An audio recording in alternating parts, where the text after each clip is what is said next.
what better pilot to fly a tribute to the Wasps of World War II than Sky Champion Patty Wagstaff in the P-51 C model.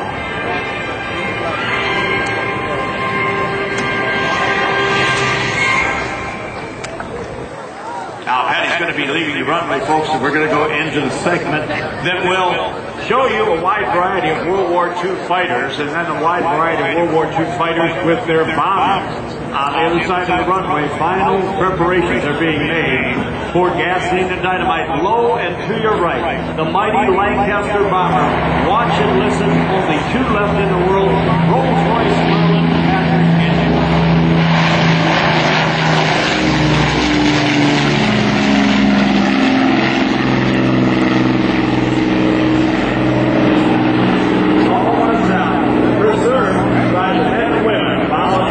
Each and every one, all civilians of the Canadian Warplane Heritage, refueling that aircraft on their own in some very hostile and cold conditions.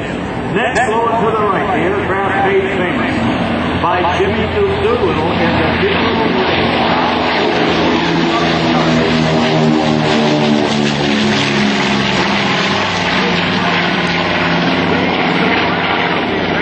people. They were downtrodden and dirty prior to that time due to Pearl Harbor. Jimmy Doolittle got our morale back for us.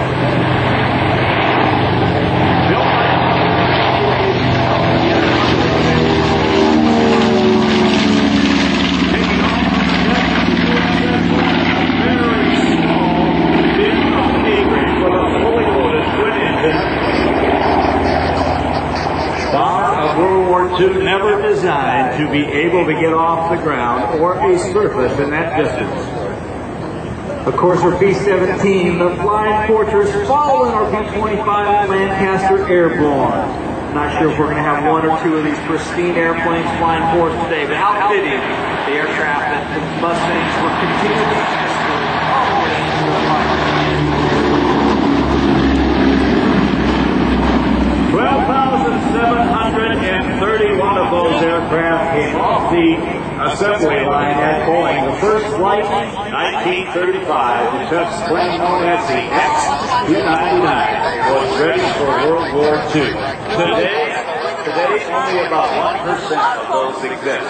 In the world, they took a survey not too many years ago. They published in a magazine that in the world there are 43 that are together. Some are museum pieces and will never fly. They have the division at any given time about half and half. Half do fly or can fly with repairs. The others will probably never fly. In the opposite direction now. The familiar profile inside.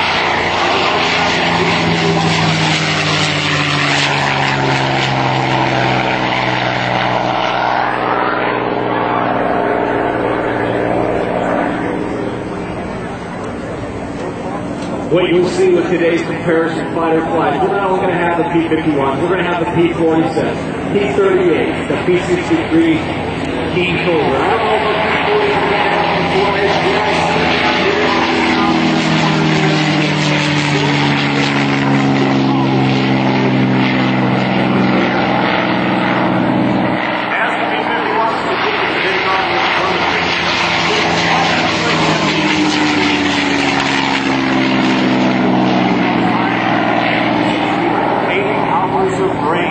fuel with drum tanks, over 2,200 rounds of 50 caliber ammo for 6 machine guns, each shooting 850 rounds per minute. It would fight from sea level, it being the P-51 Mustang, fight from sea level up to 39,000 feet, and with those drum tanks, escorting the bombers deep into enemy territory for the first time and getting our bomber pilots and their crews back home safely. Now, Danny, from the right, we've got, let's see, another Mustang lined up. We got that King Cobra, Super Cobra 63 there. There's our P-40 Warhawk. We got a 38, 1 and 2 beautiful Jugs. Wait a minute, 1, 2, 3 beautiful Jugs. And that is the name. Thank you very much, John. For the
Republic P-47. 2,000 horsepower on each of those engines, and I want to say hello to a P-47 veteran pilot here, one of the gentlemen who helped encourage me to get in this business, Claire Potter, former air boss at the Dayton International Air Show, is here today. Colonel Claire Potter. Colonel to you. And me too. You bet. Colonel Claire Potter, prisoner of war. I sit and have lunch at breakfast with him a couple times a year, and he tells me some incredible stories, and he loved flying the P-47 Thunderbolt. We also saw taken off the Curtiss P-40 Warhawk, used by not only the Americans, but also by the Royal Air Force, along with the Spitfires and the Hurricanes. And that design on the P-40 wasn't used to intimidate the enemy. No, that's a fallacy. It looked cool, but the enemy didn't think anything of it one way or the other. They were looking for silhouettes to shoot at, not teeth. Well, leading the way, their P-51. That's a little straight and action compliment of Rich's incredible pyro. You know, the early P-51s and A-36s were actually designed for the low-altitude ground attack role. People kind of gave it a bad name, saying it couldn't compete up at high altitude. It wasn't designed to. Of course, the 63, the culprit there was that big mounted B-12 50 cal and out the nose spinner of the propeller, also was very popular in the ground attack role. And you look at that airplane, it's gaining altitude to your right when it comes by the next time. You will see the air intake scoop behind the pilot's seat and the exhaust aft of where he sits. A very unusual arrangement for an engine, but remember, Bell did some great things with speed and Mach 1. Just scooting by is that P-40 Warhawk, 1,360 horsepower Allison B-12. And the P-38 Lightning. Now, one of the absolute best when it came to ground attack. You could take all the punishment with that big Radial 2800 engine, but it had a lot of firepower. Down low, really fast, straight to the German trains, trucks, anything it needed to. This was a true friend of the Army soldier in his foxhole. Built in 3 locations, Evansville in Indiana, Buffalo, New York, by the Curtis Wright family, and out on Long Island, where Gillespie Field is now part of Southampton Airport.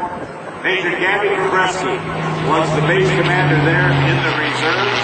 He was the highest scoring ace in the P-47s. Doing a show there several years ago, I turned around, there was a guy there that looked familiar. In a jumpsuit, a gray crew cut, and smiling eyes, and it was Gabby himself, the hero. Now, a P-63 was basically a souped-up, improved P-39.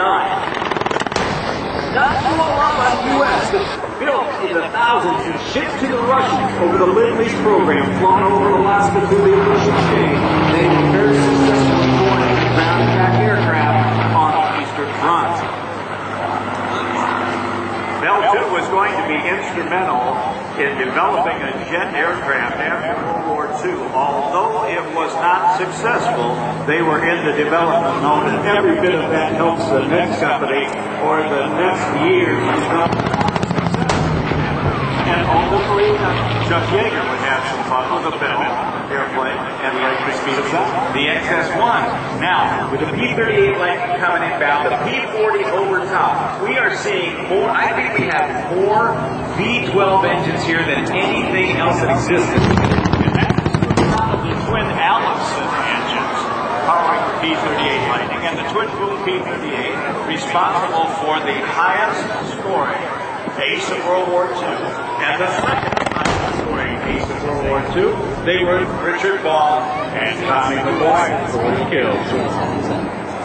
You know, the P-47, it also was very capable of air intervention. It just didn't have the range to go all the way to the Mark II. So what they did in Europe is the P-47s would escort the bombers for the first chapter of the P-51 Mustangs would get to high altitude where they burn less fuel, meet the bombers en route, escort them in deep enemy territory, partway home where they would climb up and depart to be rejoined with another set of P-47s.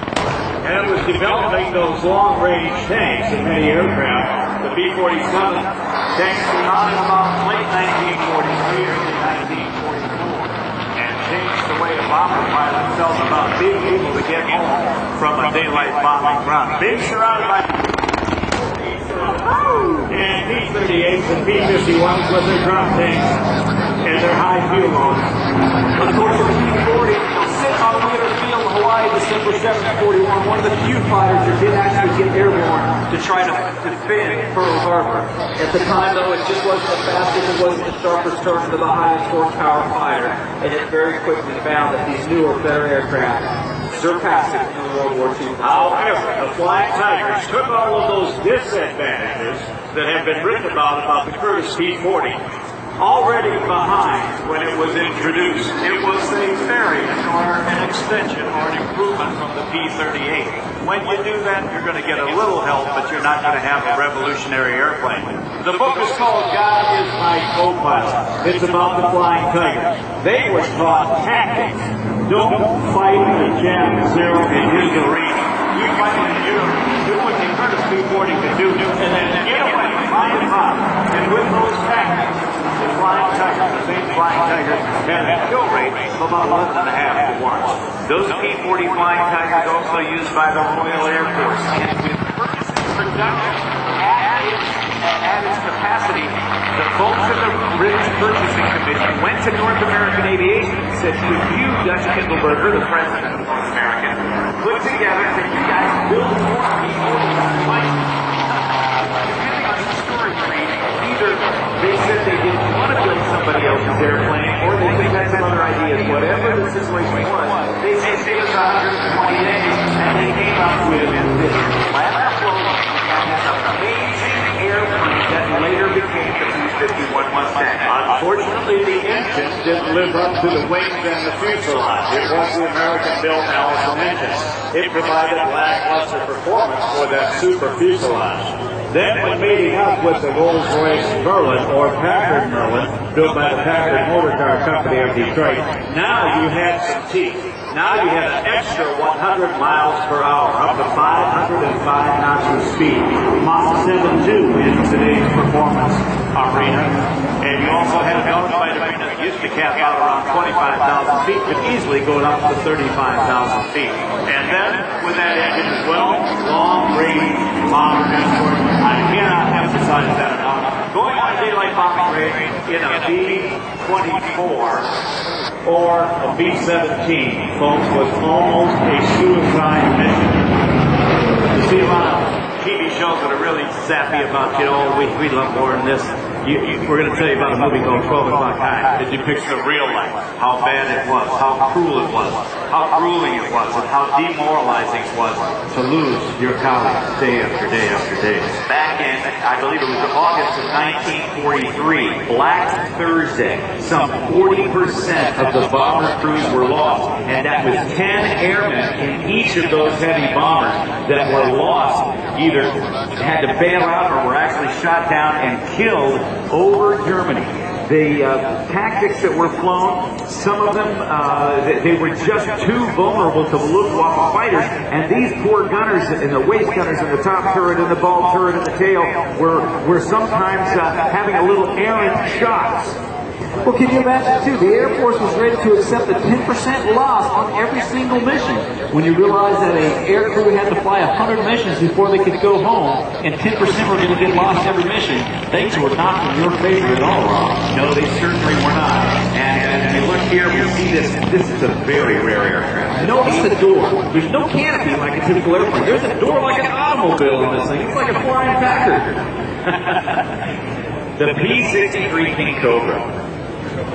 All right, now, ladies and gentlemen, let's turn it back over to Mr. Danny Clisholm. All right, ladies and gentlemen, let me take you back in time. It's 1943. If you lived near a training base in the U.S. or Canada, you woke up in the morning and turned on your Philco radio. The tubes heated up. You might hear this song.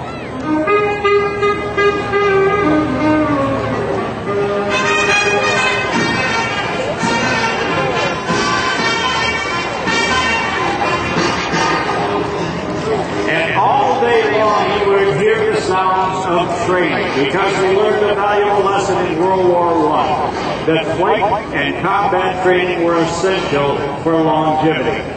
The average flight span of a World War I combat pilot was 3 weeks. That had to change. So we went into this war training 186,000 flight crew members, each coming out with an average of 169 hours of very intense training in the air, even Boyd up ground. Now let me tell you what happened. Back in 1942, President Roosevelt announced that America would soon produce 15,000 combat planes a year. Few people believed it. And in fact, Vice Marshal Herbert Goring publicly scoffed at Roosevelt's prediction. Yet in 1944, over 80,000 combat planes rolled off the assembly lines and headed for German and Japanese targets, and production was still accelerating. President Roosevelt's unbelievable prediction had been exceeded by 50%. You know who did that? No, it wasn't slave labor. It was Americans. Americans did that. The women, the females went into the factories. They wanted to get the men home. The way to do that is get the war machines out to them. Hitler and the Japanese warlords had fatally underestimated the capability of American industry. Operating under the free enterprise capitalistic system of government, American industry, that means American men and women, have overcome the 10-year premeditated bleed of the aggressor nation to achieve total victory in only 3.5 years. Typifying one of those workers, Rosie the Riveter, flexing her muscle with one of those babushkas on her face, the man's work shirt rolled up to the sleeve. She was based on a real character, Rose Will Monroe, who worked in one of Henry Ford's defense plants in Ypsilanti Township. That was the war poster that said, "We can do it."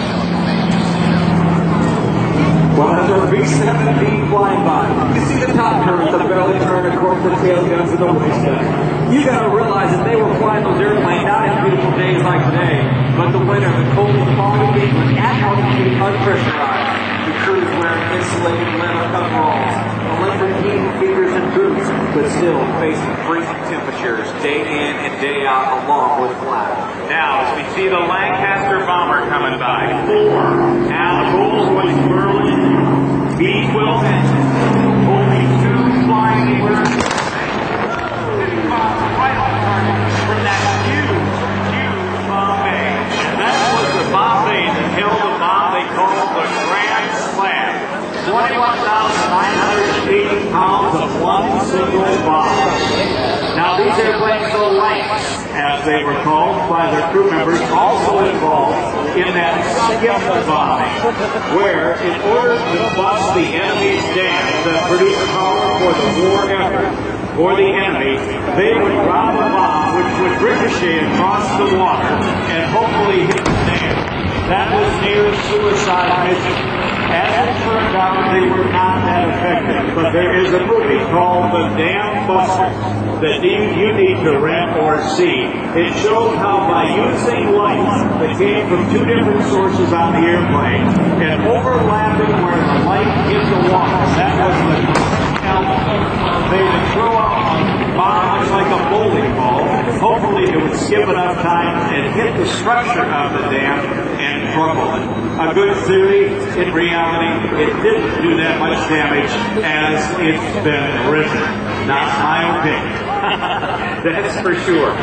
Daylight bombing raids done by the Americans. Nighttime bombing raids being done by the Lancs. But here comes the Flying Fortress. As you said, the Model 299, Danny, looked a little bit different, but really, of the 12,000 plus that were built, we've got just a few left. But let's take a look as it has its bomb bay doors open, ready to deliver bombs on target. Well, Rob, we don't realize how lucky the Air Force was, because when put out a contract for a new bomber, everybody assumed it was for a twin-engine medium bomber. Boeing engineers were thinking out of the container, thinking far ahead into the future, and they drew up the 299, a heavy 4-engine bomber. Without those plans already on the board, people would hate to think what might have happened with the final result of World War II.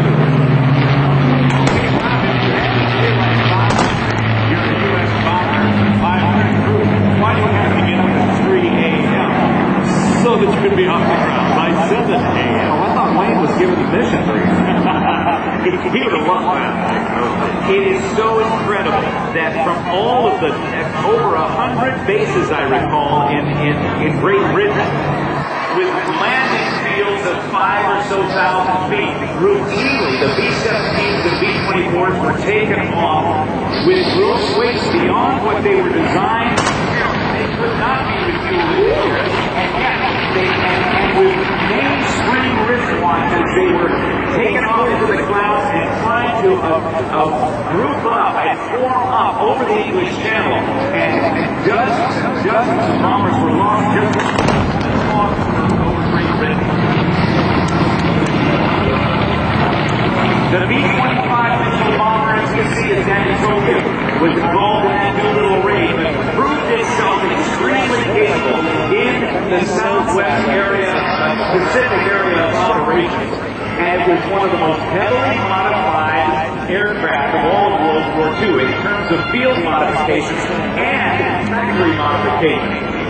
Some of them had as many as 18, as I recall, 50 caliber machine guns mounted. The ones we see here, the B-25J models, the most produced, about 4,800 as I recall, usually had 8 or 9 50 caliber machine guns. B-17s may be taking a hit out of some enemy fire. You know, when they would get hit with either flak or get an engine shot out, the Mustangs high above would start into an orbit to be able to bring that airplane home. Because not only 3 or 2 engines couldn't keep up with the rest of the formation, whose strength came from the combined firepower. So if you had that straighter, the little fringe, the red tail lane, or whatever squadron was up there that day, it might be your only link to get that B-17 home. As the Lancaster bomber flies by, one of the last 2 in the world, it is important to note that they too do daylight bombing missions. It wasn't exclusive to nighttime only. Everybody did what they could with the equipment that they had to get the job done. The idea was to end the war. If you knock out the bomb, if you knock out the petroleum, the war is going to end. Well, sometimes these B-25s have the Bombardier Navigator's Department in the front painted over. One model even had a 75mm cannon put in the nose that ran right under the pilot's seat and out the nose of the aircraft. Very potent, but used for strafing in the Southwest Pacific. It's 9,800 built, and it was actually North American Aviation's first twin-engine airplane. And it was, by the way, after in a shallow dive that many of the fighters that we had prior to entering World War II, we were grossly underdeveloped when it came to high-speed, high-powered fighter aircraft. Of course, Lee Bay launched up a couple hundred B-17 bombers for one attack mission. You can only imagine the anxiety of the crew chief, of the commanders, as they would sit there hours and hours, just drinking hot coffee, waiting for these airplanes to come back. Scan the horizon with the binoculars. They would start to see the first of the formation coming home, and they would start counting, looking for their airplane, their 11-man crew. They safely got to make it back. The bombers that did receive enemy damage or had engine crew members would come back, firing off the red flare, letting everyone know there was priority to land and an ambulance and the fire trucks waiting. And look over to your left, right over the tree line, comes the Lancaster bomber, reminding us of those low-level raids that had devastating effect on bomber pilots over the blasting oil field deep into German territory over the country of Romania. It was Hitler's oil well that would keep him running. We got those out. Of course, the paint scheme on that Lancaster, too, showing how it worked at night. The Germans would use the spotlight, so you'll notice the camouflage, the black underside, helping hide it in the night skies of Germany. That Lancaster is one of 422 Mark 10 models that were built as Victory aircraft in Canada between 1943 and 45. A total run of 7,633 overall, in addition to that model that Ron just mentioned to you. B-17's 12,731 is the recognized and accepted production run on the aircraft. and they were built not only by Boeing, but also Douglas and Lockheed. Yes, whoever had the capability around the country would build the war machine. If you want to see a good movie about that airplane flaking its wings, watch the movie 30 Seconds Over Tokyo.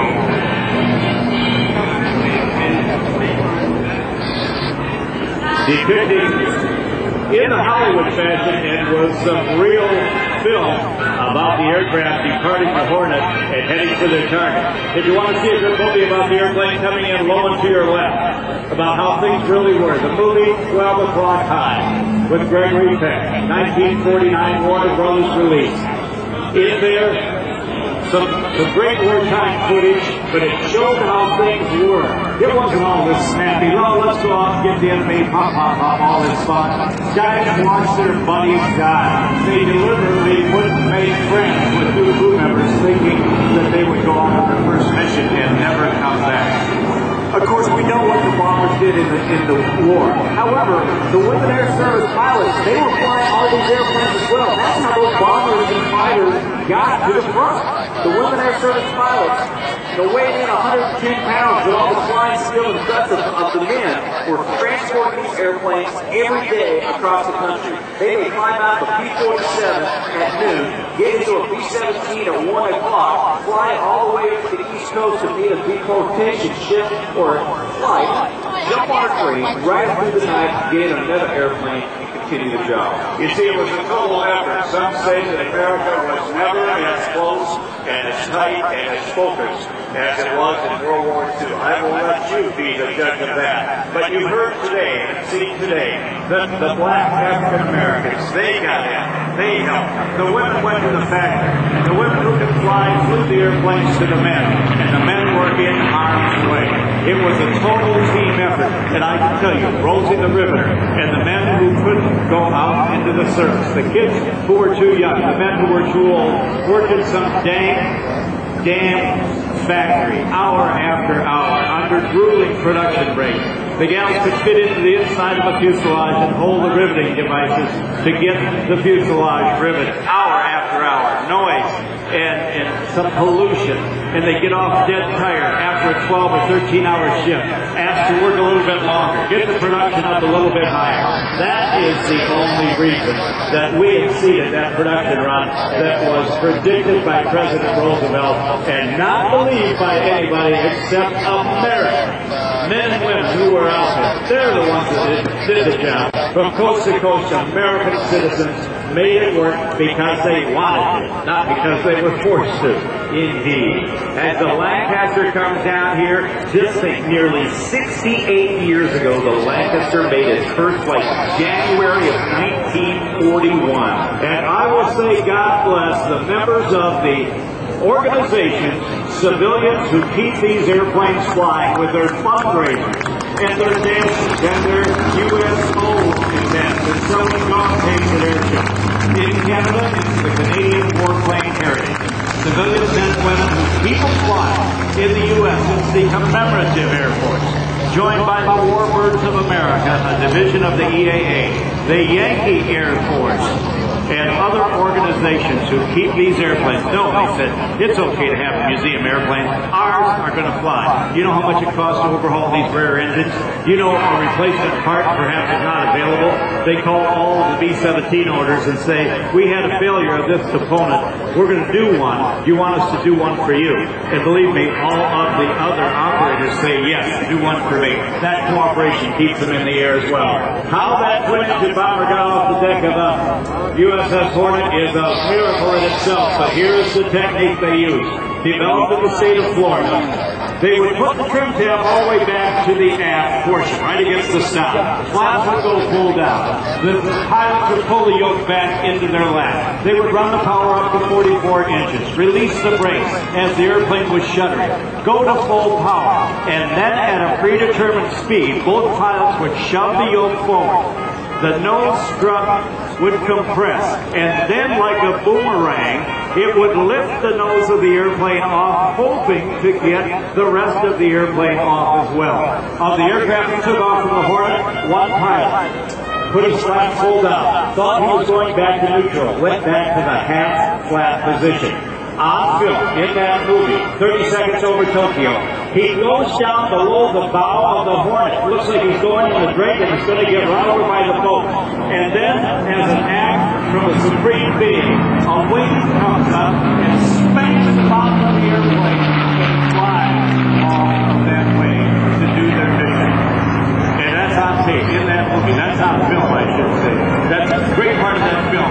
Part Hollywood, part the real thing. That Doolittle raid was an heroic effort by the 80 crew members of those 16 aircraft who were discovered several hundred miles farther out than they had initially intended to launch, meaning they would not have enough fuel. They were given the opportunity to disrupt the mission. They said, no, we're going.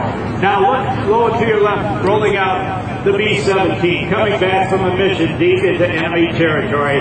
Folks, the guy in the left seat, the aircraft commander, they call him Pappy. You know why? He's old. He's 24, 25 years old. The back end may have been loaded with teenagers from around America, from Long Island, from the industrial cities, from Columbus, Ohio, from out in the Rockies. Folks, they were gone from home for the first time. They were being shot at. And they were scared. There was no bravado there. It was reality. The movie is 12 O'Clock High, where Paul Mance, Hollywood stunt pilot, deliberately for that movie crash-landed a B-17. He did it in northern Florida at Eglin Air Force Base on Auxiliary Field. They had 4 or 5 cameras getting ready to film this. He hit his mark with the gear up because he found he could steer the airplane with the gear up. The brakes were still effective. They said, for safety, we want you to have a co-pilot. He said, no, I'm going this one alone. As he skidded out, he uprooted a tent peg. And the tent peg, made of steel rod like rebars, went through the co-pilot's window, pierced it, and stuck in the back tin behind the co-pilot's seat. For that, he got the highest stunt award Hollywood has ever presented. You can see that in the film as well. 12 O'Clock High is the movie.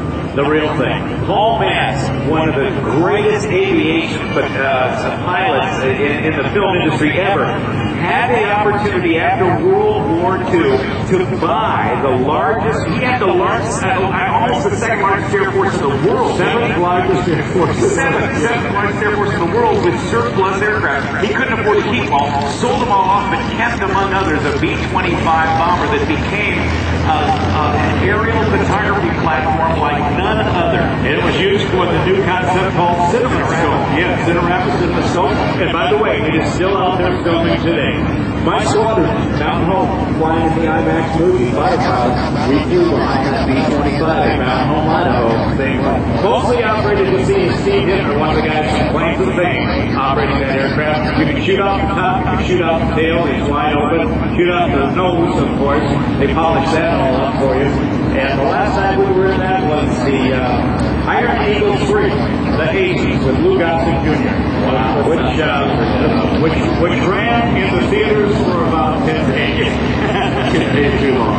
You know, everybody came here, guys, to look at Mustangs, and what we are about to put up next is the Air Boss's worst nightmare. But he's got to work to put up as many of the Mustangs as he can in the air at one time. I think we're looking at over 20 Mustangs this afternoon. We're going to get these last up and clear to the runway, and we're going to sit here. We're going to have a special treat for the folks, because Rob, Danny, and I are going to take a little break during this routine. We're going to get them airborne.